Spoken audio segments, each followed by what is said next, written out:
This is the second of the talks sponsored by RDF. A few years ago, I was at a conference and taking questions at the end, and I don't usually get hostile questions except from religious people, and they're extremely easy to handle. But then I got a hostile question which was not so easy to handle. It was a very tricky and a difficult question, and I thought, who is this? It turned out to be one of those I'm an atheist but questions, which are always the most difficult to deal with. It was, of course, Lawrence Krauss.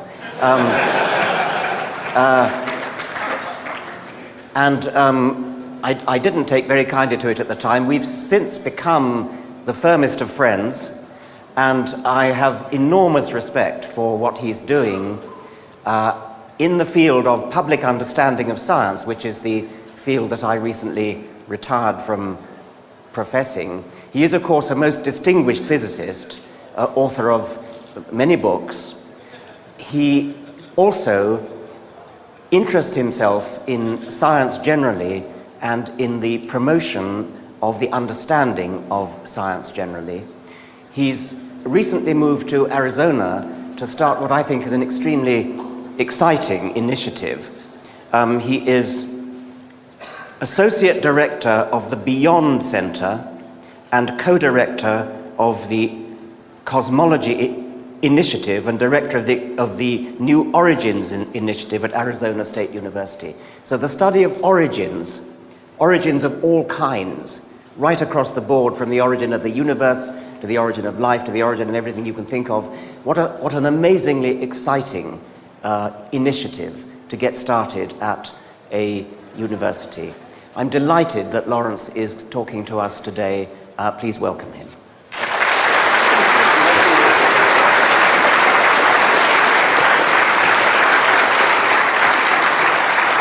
Thank you. Can you hear me now? Can you hear me now? Okay, good. Thanks, Richard. Actually, let me just say that my friendship with Richard has been a unique one in many ways, but one that's caused me every time we're together to think about things slightly differently. I hope mutually, and a true pleasure and honor to be here. Richard asked me to talk about cosmology, and I originally I talked to Liz Cornwall, who was organizing this, and told her what I was going to talk about, and gave her several titles, and she thought they were too depressing, so she said, why don't you just make it We're All Fucked? But I decided not to use that title.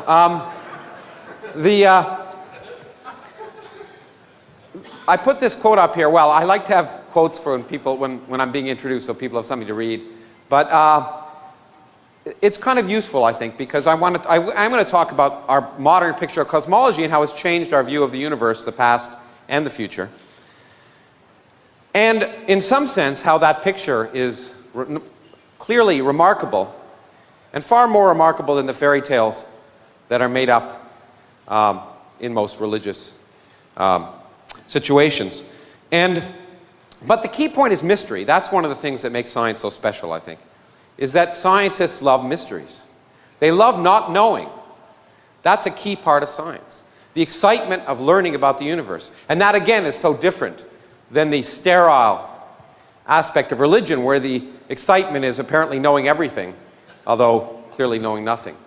Now, in any case, so that's one of the reasons why I put this quote up here. But I am going to talk to you about a mystery story. So now I live in Phoenix now, and people know what these are. I used to live in Cleveland, and then I had to tell people these were stars. And this is a picture of a globular cluster, and it's a beautiful thing on a nice clear night. But what I want to talk to you about is how our picture has changed of the universe so much that the really important stuff in the universe is not the stars and galaxies, but the stuff you can't see, the mysterious stuff that dominates nature. Okay, so it's a mystery story, so let's begin. It was a dark and stormy night, and Einstein had just developed his general theory of relativity in 1916, and an interesting time, because he had developed that theory, which was the first theory of not just how objects move through space, but how space itself could could expand and contract and be dynamical. A remarkable theory that told us that space curves in the presence of matter. And it was beautiful, and he kind of knew it was correct.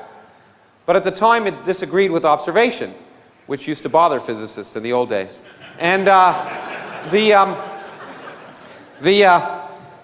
observation was that the universe was static and eternal. That was the conventional wisdom in science at the time, that the universe had been around forever and would be around forever.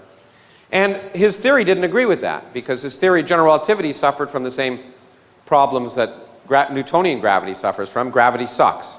It always pulls, it never pushes. And if you put stars and galaxies out there, they will not just stay there. Gravity will produce a universal attraction that will pull them together.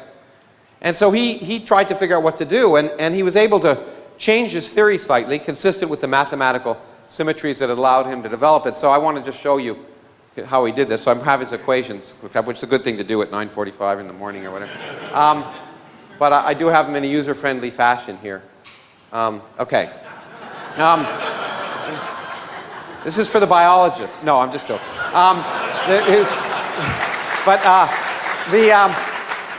So it's not completely facetious, because the left-hand side of Einstein's equations tells you about the geometry of the universe, how things are curved in the presence of the source of curvature, which in this case is the energy and momentum of the universe.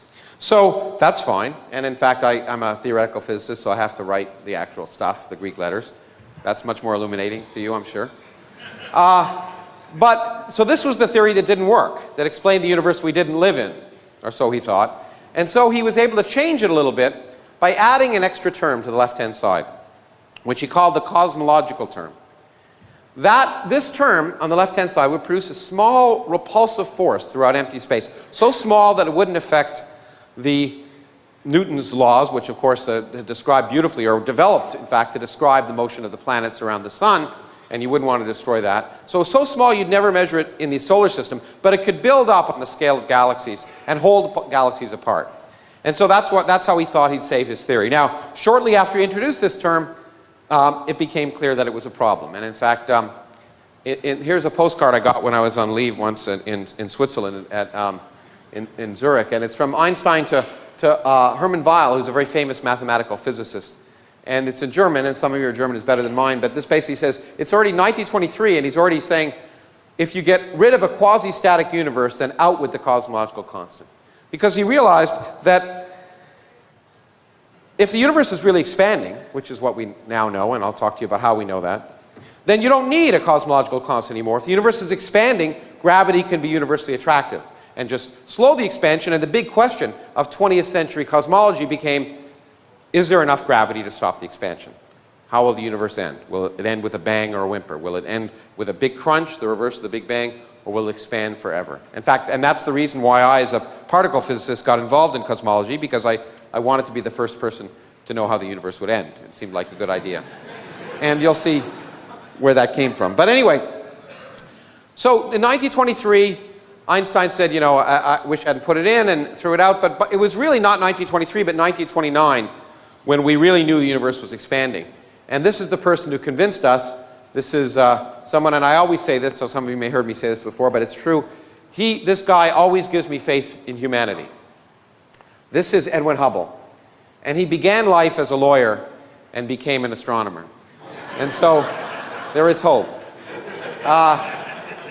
And he made many discoveries, and I think because I'm a little short of time, I won't talk about one of the ones he made, but the biggest one he made, of course, was the discovery that the universe is in fact expanding, and it changed everything. And this is what he discovered. Now, these are not sperm, these are galaxies. These are, again for the biologists. So our galaxy is here, and when we look out, we see what he discovered was that all other galaxies are moving away from us on average. And those that are twice as far away are moving twice as fast. Those that are 3 times as far away are moving 3 times as fast, etc. And so, and we codify this saying velocity is proportional to distance. And now, what does this tell you? Okay. Well, it obviously tells you we are the center of the universe. Okay.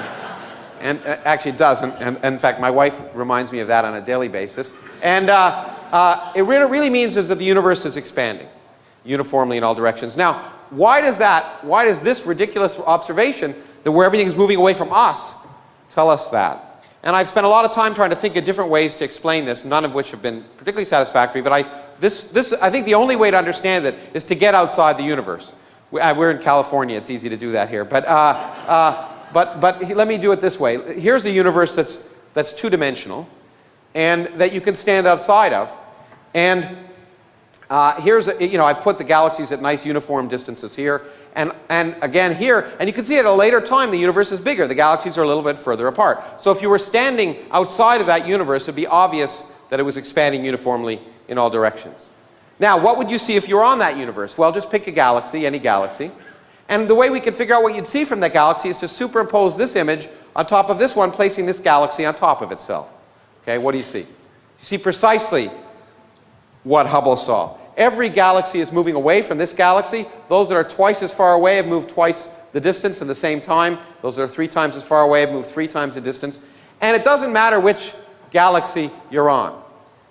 Everywhere you see the same thing. Everywhere you think you're the center of the universe. So, depending upon your mood, either every place is the center of the universe or no place is the center of the universe. It doesn't matter. The universe is expanding. And that really did change everything. And by the way, it had profound religious implications, at least. As some of you may know, that in response to this and other things, the Pope at the time gave an encyclical that science had proved Genesis. And the interesting person, the first person to actually show there had to be a Big Bang, was a Belgian priest who was also a physicist named Georges Lemaitre. And the really interesting thing about Lemaitre is when the Pope said that, Lemaitre wrote him a letter and said, "Stop saying that." Just really amazing for a priest, because he said this is a scientific theory. You can take it if you believe in God and believe in Genesis to validate your beliefs. But you can also take it to mean that, in fact, the laws of physics take us right back to the beginning of time without God. What you take from it depends upon your religious and metaphysical beliefs, but whatever you say, the Big Bang happened.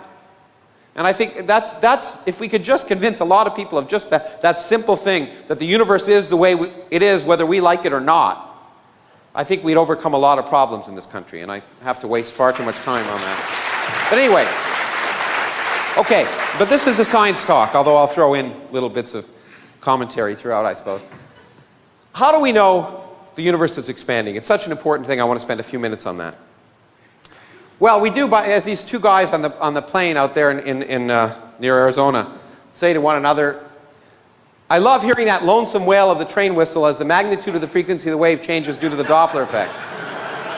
Now, what they're pointing out is that when a train comes towards you, the train whistle sounds higher. When a train moves away from you, the train whistle sounds lower. And that same principle was used by Hubble and others. The same is true for light for very different reasons. So when we look at distant galaxies, if they're moving away from us, the light, which is a wave, gets stretched out. The longer wavelength part of light, or the red end of the spectrum, so it's called redshifted. And galaxies are more and more redshifted the further and further they are away from us. So that's how we know their velocity. The velocity is easy. How do you know distance? That's really hard. The universe is a big place. And we don't have tape measures that are that big. We have to find a way of determining distance without actually going to a place, and that's hard. And in fact, one of the ways, well, of course, the way we do it is we use physics. We could determine the distance to the back of the room if I turned out all the lights and only one light was on and I knew it had a 100-watt light bulb by having an old-fashioned camera, which none of us have anymore, that had light meter on it. And if there were 100 watts there and I was receiving 1 watt of light here, I know how that light spreads out as 1 over the square of distance. And so I could determine by how much wattage I was receiving here, knowing the wattage of that light bulb, how far away it was. Okay? This undergraduate or high school physics exercise. The problem is the universe isn't full of 100-watt light bulbs. If it was, life would be easier. So we have to try and find the equivalent. We have to try and find what's called a standard candle. Something whose intrinsic brightness we understand, and therefore when we look at it through a telescope, we see how bright it appears through the telescope, and we work backwards to figure out how far it is. That's the hard part. That's why it's been so hard to determine the rate of expansion of the universe, because it's hard to find standard candles. This is Hubble's original data from 1929. And this is one of the reasons he was such a great scientist, because he knew to draw a straight line through this data set, which itself is already not so clear. It's not obviously the right answer. But what he found was, in fact, that velocity is proportional to distance. Okay? And the great thing is he got the answer wrong by a factor of 10, which was an embarrassment at the time. Again, I'll throw a little commentary in it. Because if the universe were expanding this fast, you could calculate its age, and its age would be 1.5 billion years old. That was in 1929. Now, as anyone knows, if you read any of Richard's books, you would know that, well, but by 1929, we already knew the Earth was older than 1.5 billion years old. And so it was embarrassing that the universe was younger than the Earth. One of the many embarrassments in cosmology that's happened over the years. And in fact, taken by some people to once again argue that science didn't know what it was doing. But the problem was, of course, he wasn't a bad astronomer, a bad scientist. The problem was trying to measure distance because he didn't have good standard candles. And that's, as I say, been the holy grail, if you wish, of cosmology over the last century. And we now have standard candles. Here's one. I wish there was better resolution on this projector. It's a beautiful picture from the Hubble Space Telescope of a distant galaxy, far, far away and long, long ago. And there's a whole galaxy. It's about 1 billion light years away. We're looking at it as it looked 1 billion years ago. So many of those stars no longer exist. And here's an object that's just as bright as the whole center of the galaxy. You'd think it's a star that's near in our galaxy that just got caught in the picture frame. It's not. It's a star on the edge of that galaxy that has exploded. And exploding stars shine with the brightness of 10 billion stars. They're the brightest fireworks in the universe, supernovae. And they're remarkable, and I keep having asides. Maybe I'll get to my point eventually. But this is something that I wrote a whole book about, and someone asked me yesterday why I wrote that book. Because it is the most poetic thing I know about the universe. Richard wrote a great book called, what's it called? Our Ancestors? What's it called? Ancestor's Tale, yes. I wanted to make sure I got that right. And I wrote a book that was a different Ancestor's Tale. It was called Adam. But the amazing thing is that every atom in your body came from a star that exploded. And the atoms in your left hand probably came from a different star than your right hand. It really is the most poetic thing I know about physics. You are all stardust. You couldn't be here if stars hadn't exploded, because the elements, the carbon, nitrogen, oxygen, iron, all the things that matter for evolution weren't created at the beginning of time. They're created in the nuclear furnaces of stars, and the only way they can get into your body is if the stars were kind enough to explode. So forget Jesus. The stars died so that you could be here today. Okay? And anyway, this is great. Anyway, so the point of the real point of reason I showed this picture is that these objects, these exploding stars, are great standard candles. We can actually observe them amazingly, even though only one occurs every 100 years per galaxy. There are enough galaxies that if you put your hand up in the night away from LA and looked in a dark spot in the sky and made a hole the size of a dime, with a large enough telescope, you could see 100,000 galaxies. And that means that even though stars explode once every 100 years per galaxy, in that little region with 100,000 galaxies, on a given night, you'll see 10 stars explode. The universe is huge and old, and rare things happen all the time, including life. And so it's an amazing thing. And we can observe stars exploding, we can measure their brightness, we can measure their colors, and that has allowed us to produce a great standard candle. And after 75 years, we now can determine the expansion rate of the universe. This is a new Hubble diagram, much better than Hubble's. It was made after the discovery that on a log plot, everything is a straight line. But even still, we now know the rate of expansion of the universe to 10%, not a factor of 10. And we therefore, in fact, we now know the age of the universe through other things extremely accurately, to almost 4 decimal places. 13.72 billion years is the age of the universe. It's amazing that we can say that with a straight face and have scientific reasons to support that. Okay, great. So let's go back to Einstein. Einstein had this cosmological term. He said, "It was my biggest blunder. I want to throw it out, get rid of it." But the problem is you can't get rid of it so easily. Because using the miracle of modern mathematics, you can rewrite that equation. And now this is a small step for a mathematician, but a giant leap for a physicist. Not because it's that hard to put this term over there, most of us could do that, but because it now represents something very different when it's on this side of the equations. Here it was somehow a geometric quantity. When it's here, it looks like a new contribution of the energy and momentum of the universe. What could contribute a term like this? And we know the answer. Nothing. By nothing, I don't mean nothing, I mean nothing. If you take empty space, and that means get rid of all the particles, all the radiation, absolutely everything, so there's nothing there. If that nothing weighs something, then it contributes a term like this. Now, that sounds ridiculous. Why should nothing weigh something? Nothing is nothing. And the answer is nothing isn't nothing anymore in physics. Because of the laws of quantum mechanics and special relativity, on extremely small scales, nothing is really a boiling, bubbling brew of virtual particles that are popping in and out of existence in a time scale so short you can't see them. Now again, that sounds like philosophy, like counting the number of angels on the head of a pin, or religion, or something useless. I shouldn't say, Dan Dennett is here, I shouldn't say philosophy is useless, but anyway, he's also a friend. But the point is, we can't measure virtual particles directly, but we can measure their effects indirectly. And in fact, they're responsible for the best predictions in physics. Here, by the way, is actually an animation that was shown at the Nobel Prize ceremonies about 5 years ago by a friend of mine who happened to win the Nobel Prize for developing the theory that produced this. This is the space inside of a proton, the empty space inside of a proton. Not where the quarks are, but the empty space between the quarks. And this is an animation, but it's an exact animation coming from physical calculations. This is what the space looks like. Now, how do we know that? Well, there are a lot of reasons, but one of the things are, it turns out most of the mass of the proton comes not from the quarks within a proton, but from the empty space between the quarks. These fields popping in and out of existence produce about 90% of the mass of a proton. And since protons and neutrons are the dominant stuff in your body, the empty space is responsible for 90% of your mass. So these empty space is vital to science, and these calculations are vital to understanding not just protons, but electrons and atoms, and produce the best comparisons, and I will repeat this, the best comparisons between theory and experiment in all of science. To 10 decimal places in quantum electrodynamics, using these calculations, we can get the right answer. It's amazing. So, if that's the case, let's calculate the energy of nothing where there's nothing else. And when we do that, we come up with a calculation which is pretty bad. It's the worst prediction in all of physics. We calculate, you can't even see it, I think, there's a 1 at the end of that.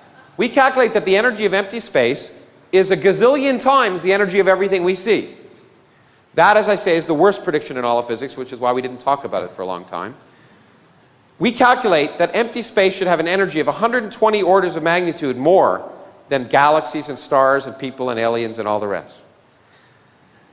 And if that were the case, we just wouldn't be here.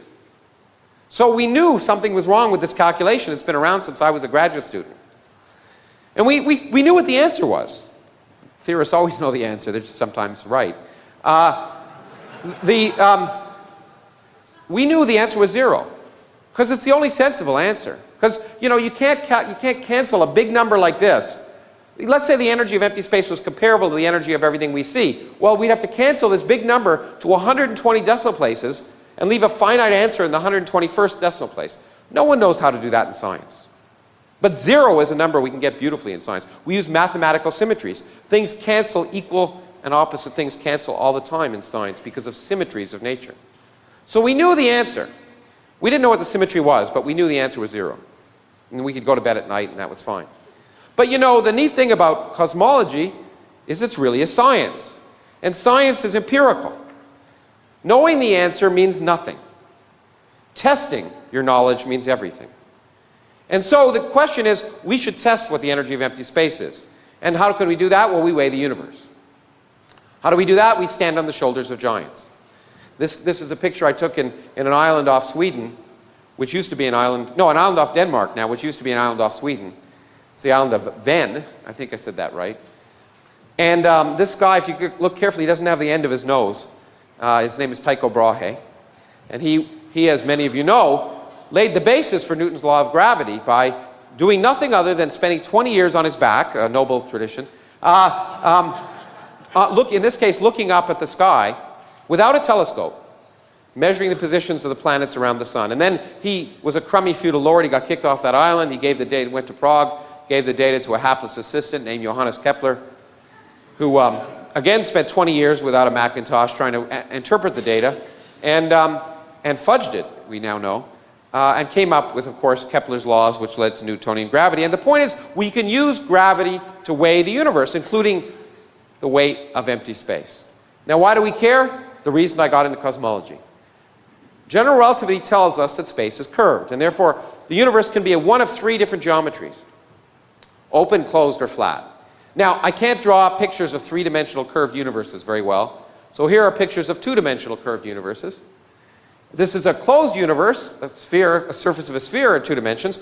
But if we had a closed three-dimensional universe, it's very simple. It'd be very similar. If our universe was closed, if we looked far enough in that direction, we would see the back of our heads. Light would go around the universe. And an open universe would be infinite in spatial extent, as would a flat universe. And that sounds really nice, but it's irrelevant. The really important thing is, in a universe full of matter, a closed universe will expand and stop and then recollapse in a big bang, in a big crunch, the reverse of the Big Bang. An open universe will expand forever, and a flat universe will expand and slow down but never quite stop.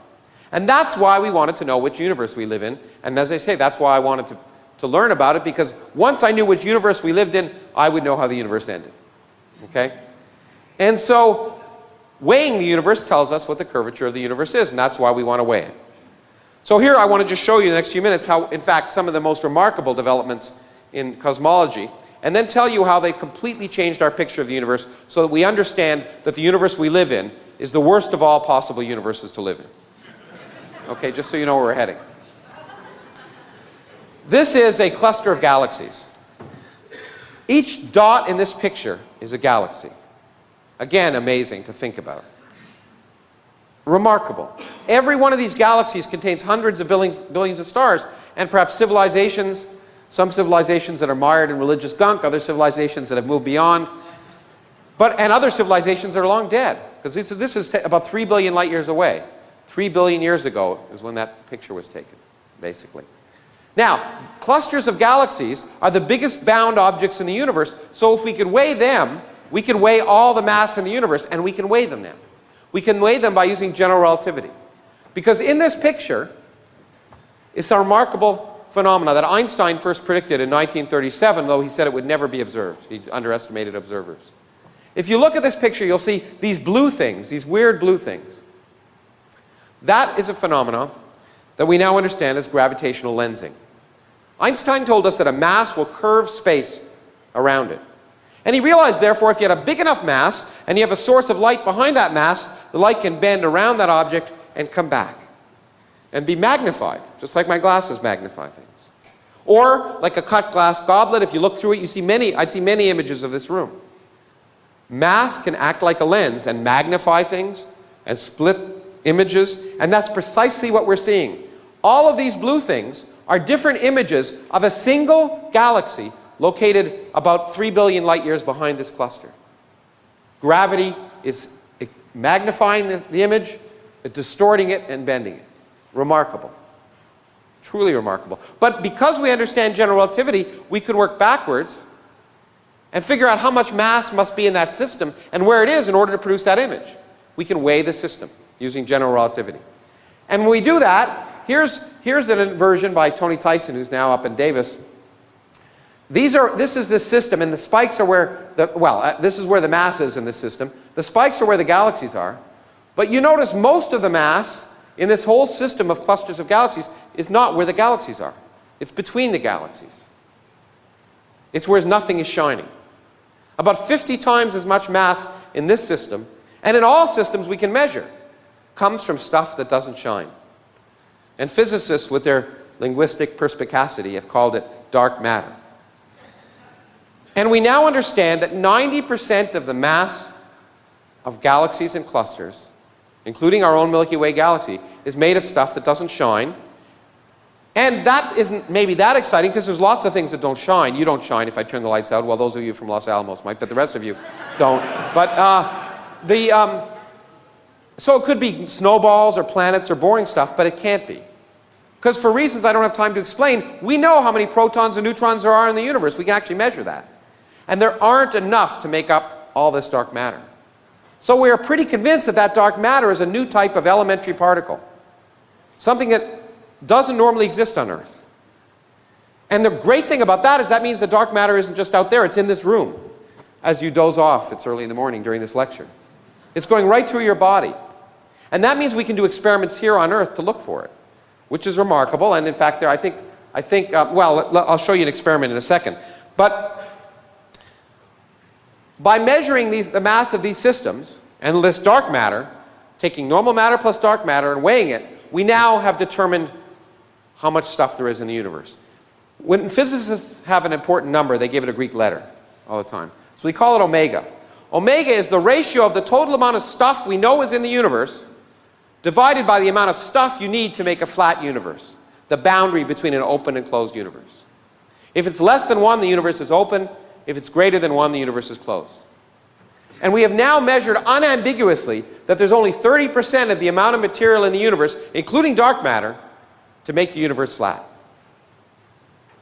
Okay, we'll come back to that in a second, but I just want to show you that we actually do things in physics. This is an experiment to look for dark matter. It's a boule of germanium. And there are experiments like this all around the world, in mines, deep underground, because you want to shield out cosmic rays, because there are lots of them going through your body right now. You want to only see the dark matter, and the dark matter particles on average will go right through the Earth, we think, because they don't interact strongly. And most of the time right through this detector, but every now and then one of them will bounce off an atom, the nucleus of an atom of germanium. Heating, and the first thing we do is we cool this thing down to 1/1000th of a degree above absolute zero, which can easily be done nowadays. And if one of these dark matter particles bounces off a nucleus of an atom, it'll heat the whole thing up by 1/1000th of a degree. And we can measure that. And there are experiments here in South Dakota and in Europe, all over the world, looking for dark matter. We haven't found it yet. The other exciting possibility, which I should really indicate, which is one of the reasons people are very excited this year, is we may not have to wait for the universe to give us dark matter. The Large Hadron Collider, which is turning on this next month in Geneva, before it creates a black hole that will kill us all, we think actually might, by recreating the early conditions of the early universe, create the very particles which were last created at the beginning of time. So we may first see the dark matter by creating it in Geneva. It's a race. Okay, but to go back to this number here, this is a real problematic number. We now know the universe has only 1/3 the amount of matter to make it flat. The problem is that theorists like me knew the answer. The universe must be flat. Why? Well, there are two reasons. There's the one I normally say, which is it's the only mathematically beautiful universe, which is true. But there's another reason that I don't usually talk about, but I'll talk about here. It turns out that in a flat universe, the total energy of the universe is precisely zero. Because gravity can have negative energy. So the negative energy of gravity balances out the positive energy of matter. What's so beautiful about a universe with total energy zero? Well, only such a universe can begin from nothing. And that is remarkable. Because the laws of physics allow a universe to begin from nothing. You don't need a deity. You have nothing, zero total energy, and quantum fluctuations can produce a universe. So if the universe isn't flat, we're worried, because then you've got energy at the very beginning of time. So that was another reason that people like me were pretty sure the universe was flat. But the damn observers came up with the wrong number. Well, this is a really crummy way to measure the curvature of the universe. Why don't we measure it using geometry directly? So we can measure the curvature of the universe. And to do that, I want to ask you, how would you measure the curvature of the Earth if you couldn't go outside the Earth and see it from a satellite, or you couldn't go around it? Very simple. You draw a triangle, and you ask a European high school student, what's the sum of the angles in a triangle? And they'll tell you 180 degrees, but you say, that's fine, you learned your geometry from Euclid. But on a curved surface, it's very different. On the surface of the Earth, I can draw a triangle that's very different. I can go along the equator, I can make a right angle, go up to the North Pole, make another right angle, and come back to the equator, and I have a triangle with 3 right angles. 3 times 90 is 270.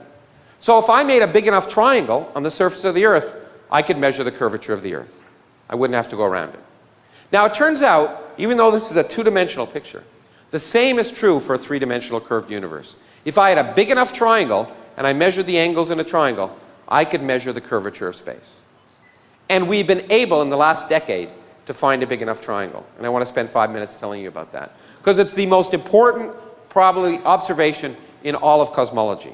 The observation of the cosmic microwave background radiation, the afterglow of the Big Bang.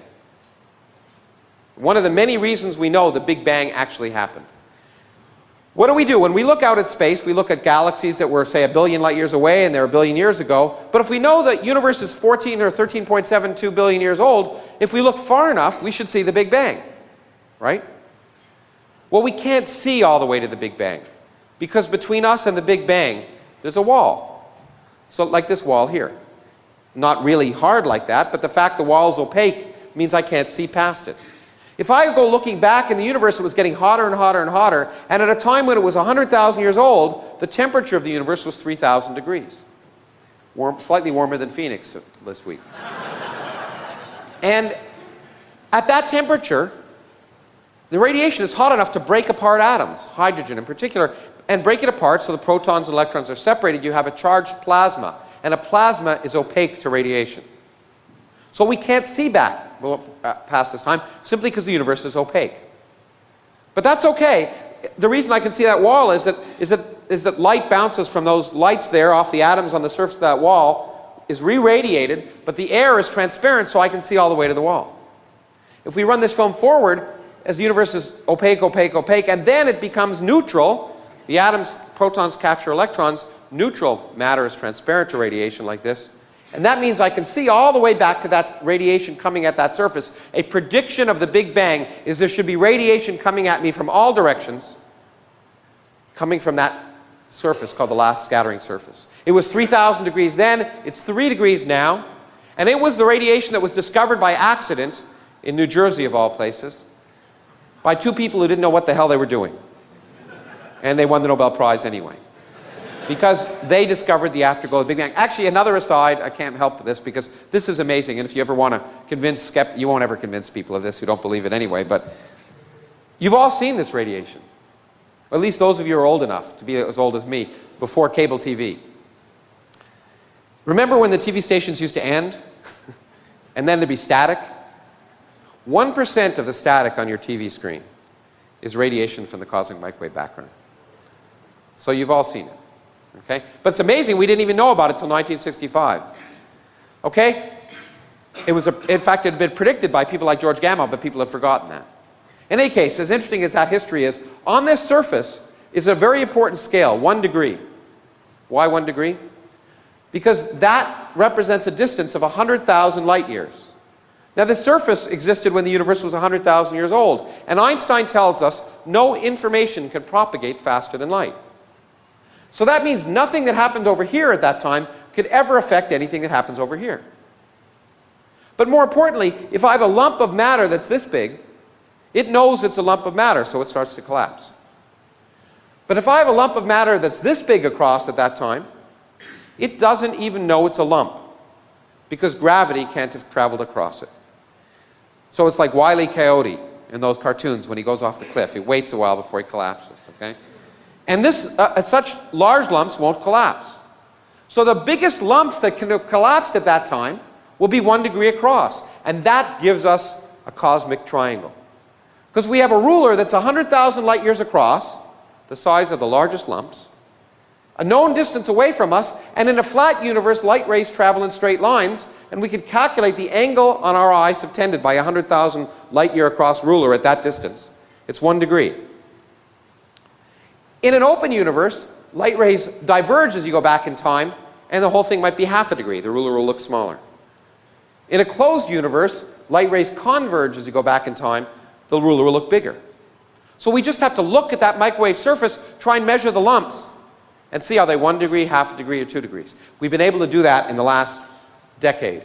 This was the first experiment that did it. It was called the boomerang experiment in Antarctica. It was a balloon, took this microwave radiometer above the Earth's surface to look at this radiation, take a picture of it, and this balloon went around the world, which is easy to do in Antarctica, okay?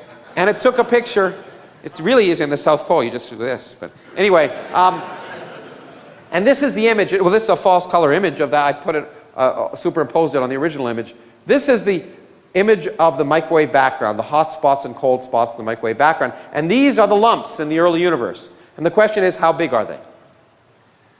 And here's a different false color image of the same region. And we can compare this with universes we create on computers. Here's a closed universe where the lumps are bigger. They should be this big across. If they're 100,000 light years across, they should look that big. Well, that's bigger than these lumps. Here's an open universe, and you can't see the resolution of the screen isn't that good, but the average size lump is about that big. Smaller than these lumps. But just like Goldilocks, in a flat universe, it's just right. In fact, it's right now, we know, to an accuracy of better than 1%. The universe is flat. It has zero total energy, and it could have begun from nothing. And I've written a piece, although of course I got a lot of hate mail, saying that in my mind this answers this crazy question that religious people always keep throwing out, which is, why is there something rather than nothing? The answer is there had to be. If you have nothing in quantum mechanics, you'll always get something. It's that simple. It doesn't convince any of those people, but it's true. Now, great, we know the universe is flat. But if you've been awake, you realize, 10 minutes ago I proved the universe was open. There's only 30% of the stuff in the universe needed to make it flat. Where's that other 70%? Well, if you put energy in empty space, so empty space weighed something, you wouldn't see it. It's the empty space between the galaxies. You're far away from the galaxies, you wouldn't see it. But what would that empty space do if you put energy in it? Well, it produces a cosmological constant. That would cause the expansion of the universe not to slow down over time, as any sensible universe should do, but to speed up over time. In 1998, people measuring these supernovae at large distances to measure the Hubble diagram tried to see what was happening at large distances to see if the universe was slowing. Well, they all knew the universe was slowing down. They wanted to measure how much. This doesn't look like much, but it was a revolution in cosmology. I can draw a straight line through that data set there and bring the whole thing down and make it horizontal. And if the universe was slowing down, these distant supernovae should have followed this curve. Much to the surprise of the observers, the supernovae lay above the straight line. And the only way to explain this, well, there's two ways. Either the data is wrong, which it usually is, or the universe is accelerating, speeding up. And if just for fun one believed it was speeding up and asked how much energy would you have to put in empty space to make it speed up by the amount we measure it, it's exactly the amount we are missing. Everything holds together. Our new picture of cosmology is that we live in a universe dominated by nothing. The largest energy in the universe, 70% of the energy in the universe, resides in empty space. And we don't have the slightest idea why it's there. Now, that's what I just said. Let me also put an aside before I get on to the rest in the last 5 minutes of the talk. This completes, in some sense, the ultimate Copernican principle.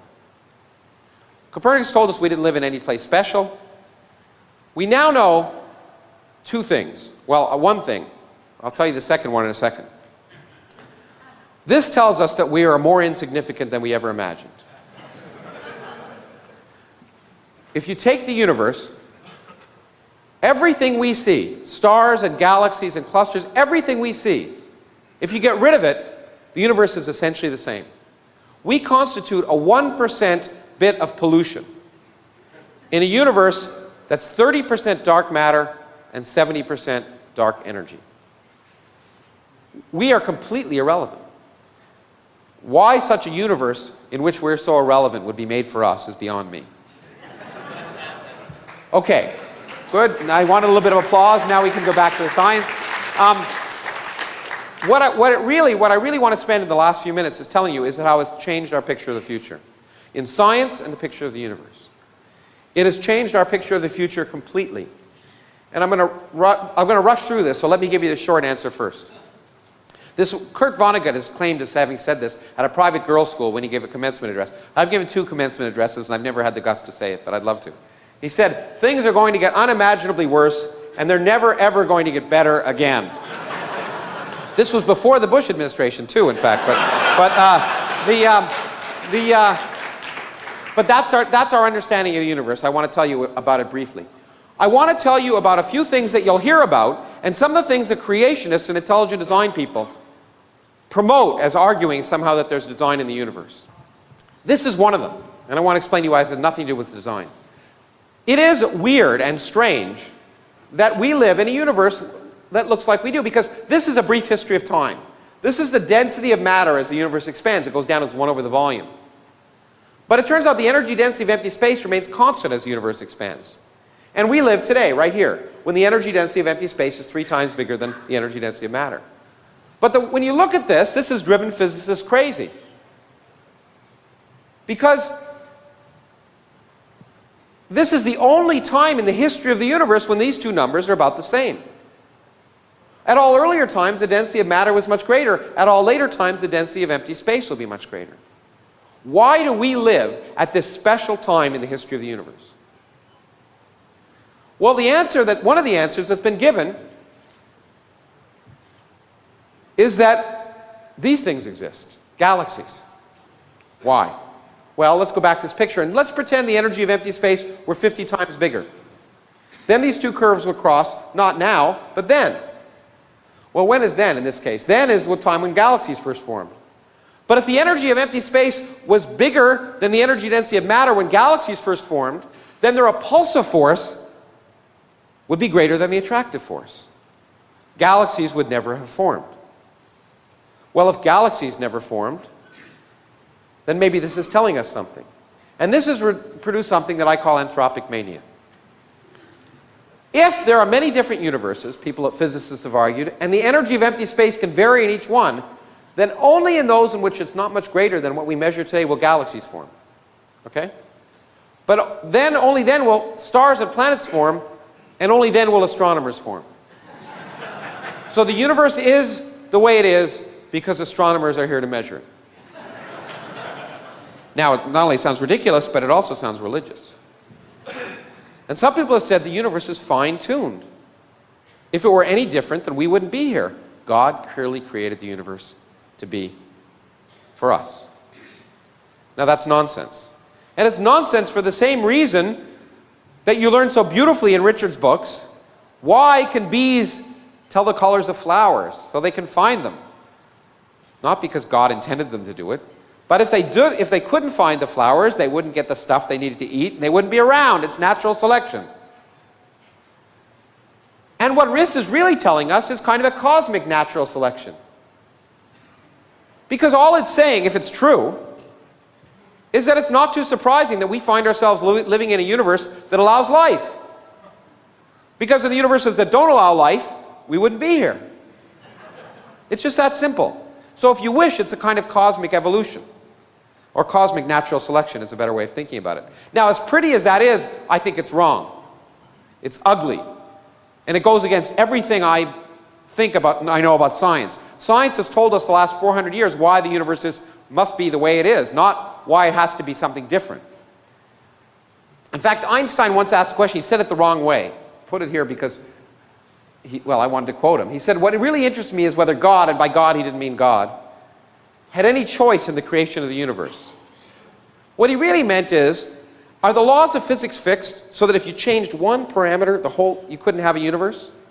Or can you have infinite numbers of different laws of physics that all work, and it just happens to be the way it is? If this anthropic picture is right, then physics is really an environmental science. There's no fundamental laws necessarily. We're just here by an accident. And the laws of physics are the way they are, not because there's some beautiful mathematical theory that tells us they have to be, just because if they were different, we wouldn't be here. Now that I find repugnant, although it may be true. And I was going to spend time telling you about that, but I'm really behind, so maybe I shouldn't. Let me just say that there is a theory that suggests, in such a picture, if there are an infinite number of universes, then you don't need a theory of everything. Forget what I wrote there. You need a theory of anything. You just need an infinite number of universes and some theory that tells you anything can happen. We have such a theory, and I did want to spend 1 minute telling you about it. It's called string theory. Here's the brief summary of it. One person said to another, I just had an awesome idea. Suppose all matter and energy is made of tiny vibrating strings. The second guy says, okay, what would that imply? And the first guy says, I don't know. So that's a history of string theory in the last 25 years. And the point is, it is fascinating for many people, but one of the things it might predict is that anything is possible. And if anything's possible, it's not clear you have a scientific theory at all. But now, I'm going to skip forward. In the last minute, I had a good joke about George Bush, but I won't give it. And I'm going to skip this. I'm going to skip this. Forgive me, it's really interesting, but I want to get to the very end, which will really tell you about how miserable our future really is. And it should give us a kind of cosmic humility, which is the other thing that should be characteristic of science. A humility, the recognition that we don't understand everything. Bill Maher talked about it last night. What pompous assholes like Rick Warren, who claim to understand everything, are an anathema to science. We should realize that where there's more we don't understand about the universe than we do. And I want to give you an example of this. The far future. What's going to happen in the far future? Remember, 100 years ago, we thought we lived in a static, eternal universe. What will the future bring? The amazing thing is, for civilizations that live in the far future, what will they see? Well, the universe is accelerating. That means all the distant galaxies are getting carried away from us, and eventually they'll move away from us faster than the speed of light. It's allowed in general relativity. They will disappear. The longer we wait, the less we will see. In 100 billion years, any observers evolving on stars around and there will be stars just like our sun in 100 billion years, any observers on civilizations evolving around those stars will see nothing except for our galaxy, which is exactly the picture they had in 1915. All evidence of the Hubble expansion will disappear. Why? Because we won't see the other galaxies moving apart from us. So they will have no evidence, in fact, of the Big Bang. They won't see the Hubble expansion. They won't even know about dark energy, and I won't go into that. They won't know about the cosmic microwave background. It will disappear too. It will redshift away, and it turns out, for fancy reasons, there's a plasma in our galaxy, and when the universe is 50 times its present age, the microwave background won't be able to propagate in our galaxy. All evidence of the Big Bang will have disappeared. And those scientists will discover quantum mechanics, discover relativity, discover evolution, discover all the basic principles of science that we understand today, use the best observations they can do with the best telescopes they will build, and they will derive a picture of the universe which is completely wrong. They will derive a picture of the universe as being one galaxy surrounded by empty space that's static and eternal. Falsifiable science will produce the wrong answer. In fact, I want to end with the good news. We live in a very special time. The only time we can observationally verify that we live in a very special time. Okay, it's clear I'm being facetious. What it really should tell us is we've discovered this crazy picture of the universe that we don't understand at all. It all holds together, but maybe if we had evolved 5 billion years earlier, there would have been observables we could have seen that would have changed that picture. Maybe 5 billion years in the future, it'll be different. The universe remains mysterious, and that is great. But I do want to say, in the far future, this is the picture. We will be lonely and ignorant, but dominant. And those of us who live in the United States are used to that. Let me end. Okay, that's the end. Thank you. Okay,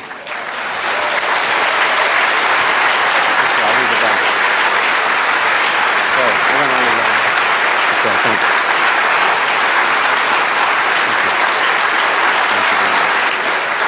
Thank you. On the one hand, the Woody Allen of cosmology. We've been privileged to hear and witness the scientific mind at full stretch in all the excitement that it can bring. And I'm delighted that we've had this talk today. What grieves me is that, at least in Britain, and it may be true here as well, young people going to university are voting with their feet and not going into physics. They're going into media studies. Despite the enormous excitement that is in physics and cosmology, despite the fact that, as Lawrence said, the Large Hadron Collider is even now about to revolutionize the way we think about ourselves. There was a misprint in my book, just finished, The Greatest Show on Earth. I referred to the Large Hadron Collider. It got rendered as the Large Hard-On Collider. Well, that's okay. That's okay, because that's what physicists are getting right now. Yeah, I know. Okay. Physicists are getting. I spotted it, and I prayed that the publisher's copy editor, the publisher's proofreader, wouldn't spot it, and she did, and I pleaded with her to leave it in, and she said it was more than her life was worth. So Lawrence, thank you. We have a few minutes for questions. Oh, we do? Oh, good. Well, I think we do. I mean, actually, it's cutting into your book signing. Which would you rather do? I'd rather answer questions. Okay, than sign fine. books. I'll be around all day. So. Okay. Well, the question was, are people who involved in general relativity more religious than other scientists? Which apparently Steve said when Richard and he had a dialogue. I have no memory of him saying that. Yeah, that's great. And there are some great interviews you should watch of Richard. One of them was with me. But anyway, we had fun. I think that, no. I mean, there are a few. There's a famous general relativist who's now unfortunately become a nut named Frank Tipler, who I've actually debated right near here at Caltech a few years ago. And there are some, but I don't think that's true in general. There are a few. There's one or two. I don't think there's any evidence of that. What is true and is interesting, and I think I will answer in a more relevant way, is that general relativity unfortunately gives people the wrong idea about science. And unfortunately I get a lot of letters from crackpots because of it. Everyone imagines Einstein sat in a room, closed doors, and thought of this picture and came up with this beautiful theory independent of reality, like string theorists. Okay? And the answer is that's not true at all. Einstein was guided by experiment, was guided deeply by experiment. Not just the thought experiments he did in his mind, but if you read what Einstein said, after he developed general relativity, okay, one of the first calculations he did was the orbit of Mercury around the sun. And the orbit shifts a little bit, this perihelion moves. And no one understood why that was. And he said, he calculated that what should happen in general relativity, it moved. And it moved by exactly the right amount. And he said, he almost fainted. Because that was the moment that he knew it was the right theory. And so, it's not as if scientists are out of touch with experiment and come up with pictures like religion that are just beautiful, that they believe because of their intrinsic beauty. As beautiful as general relativity was, Einstein would have thrown it out like yesterday's newspaper if it had come up with the wrong answer for the perihelion of Mercury. My question is probably easily answered, but if quantum fluctuations are able to actually produce universes, even though that may be extremely improbable, is there ever a chance we might actually observe another universe being created? It's a really good question. People wonder if actually it's one of the questions people worry about with the Large Hadron Collider. Maybe you'll create this universe. And whether you can create baby universes in the laboratory is still an open question. There's lots of evidence that suggests you can't. You can't actually physically create the energy conditions necessary. But we don't know for sure. It's one of these open questions that people like me get paid to think about. But interestingly enough, and this is one of the wonderful things about general relativity, is if a universe got created, an inflating universe like the one we think we began in, it's really weird. Because from the inside, it would look like it was growing exponentially. From the outside, it would look like it was shrinking to form a black hole. So, it's not so clear that we would know about that. Okay? Now, we do think, and the current picture of the best picture of cosmology involves something called inflation right now. And it suggests that our universe that we see is just part of a multiverse in which there are other regions where there may be universes just being created now. But because those regions are literally moving away from us faster than the speed of light, we will never know about them periodically. So it's not as if those inflating universes collide. As fast as they expand, the space between them is expanding faster. And so, unfortunately, these are, right now, in some sense, metaphysical pictures. And what we want to do is learn enough about the fundamental physics at places like the Large Hadron Collider to know if there are other observable implications that we can measure, just like we believed in atoms a long time before we saw atoms, because all the other implications agreed with experiment. So it may be that we never know about those other universes directly, but we have a theory that tells us that explains the mass of the proton, the mass of the electron, but it also tells us that those other universes exist. We would be willing to accept them without seeing them. Okay? Thank you. Sure. Take a few more. Okay. Hi, hopefully there's no stupid questions. So There are no stupid I'm questions. wondering, how do you wrestle with infinity? For example, it seems like all your thinking and what allows what it has to do with a finite amount of matter. You were talking about multi-universe Yeah, sure. and stuff. Well, in my head, there's just one universe with all those multiples Well, in it. in a flat universe, it's infinite in spatial extent, right? Infinity is a really hard thing to wrestle with. Yes. And in fact, let me give you, in one of my books I wrote about infinity because it's so fascinating and so weird. The only way you can wrestle with infinity is, unfortunately, the way we physicists wrestle with many things, mathematically. And fortunately or unfortunately, mathematics is the language of nature. And therefore, every time I give a talk or write a book, I have to lie a little bit because I put it in words. The real explanation is mathematical. But infinity is so strange, you don't have any idea how strange it is. So let me make it clear to you how little you understand infinity. Okay? No problem there. I'll use the example of a very famous mathematician called Hilbert. Probably the most famous mathematician in the early part of this century. He almost discovered general relativity before Einstein. Hilbert gave an example, we call it Hilbert's Hotel, and I like to use it. So let's say you go to Las Vegas and there's an infinitely big hotel, okay? And you go in and you go in and say, I want a room. And the clerk says, well, all the rooms are occupied. You say, okay, I'll leave. And he said, no, it's okay, I can handle that. Here, let me just move the person from room number 1 into room number 2. The room number 2 into room number 3. Room number 3 into room number 4, and so on. Now all the other rooms are occupied, but room number 1 is empty. Okay? That seems a little strange, but let's say you have a Catholic family that's infinitely big. And you go to the hotel and say, I've got my infinite number of children here, I want to check in. And he says, well, the rooms are occupied. And you go, oh, okay. No, I can handle that. I can handle your infinite family. Even though I'm fully booked, I have an infinitely big hotel. I move someone from room number 1 into room number 2, room number 2 into room number 4, room number 3 into room number 6, and so on. And now only the even numbers are occupied. And all the odd numbered rooms are empty, so you have an infinite number of those. So you see, infinity, working with infinities, is really weird. Because adding and subtracting infinities produces strange things. And unfortunately, in physics, we have to learn how to deal with that. The universe may be infinite. And there are many strange things. One of the most ridiculous, unfortunately, which I go to physics conferences, I was just in one in France and this was talked about, is if the universe is infinite and infinitely old, then there's a puzzle. We're here because we evolved. But that makes us very special, apparently. Because if the universe is infinitely big and infinitely old, quantum fluctuations will produce this room with all the people in it, having everything is exactly the same, an infinite number of times. Exactly. So we should be in this room, and I know it seems like it's taking an infinitely long amount of time, but we should be in this room, but most of the time, we should never have evolved. But we evolved. And that's caused some physicists to worry. I think it's a ridiculous worry, frankly, because in fact, I hate to do this. I'll answer your questions in private later, but exactly because what I I was want to let thinking, people, go pee and stuff before the next thing. But let me just say, to close, because probably this is the most important moral of infinity. And it comes from Richard Feynman, who I've just written a book about. Richard Feynman used to go up to people all the time and he'd say, you won't believe what happened to me today. You won't believe what happened to me.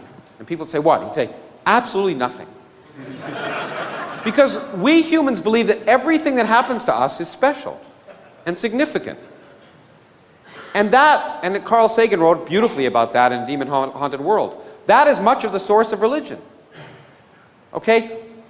Everything that happens is unusual and unexpected. The likelihood that Richard and I ever would have met, if you think about all the variables, the probability that we were in the same place at the same time, ate breakfast at the same, whatever, if you apply, it's 0.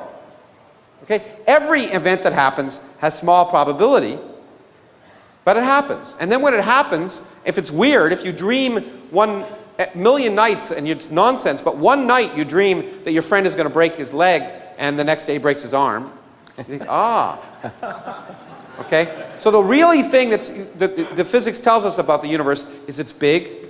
Rare events happen all the time, including life. And that doesn't mean it's special. Thank you very much.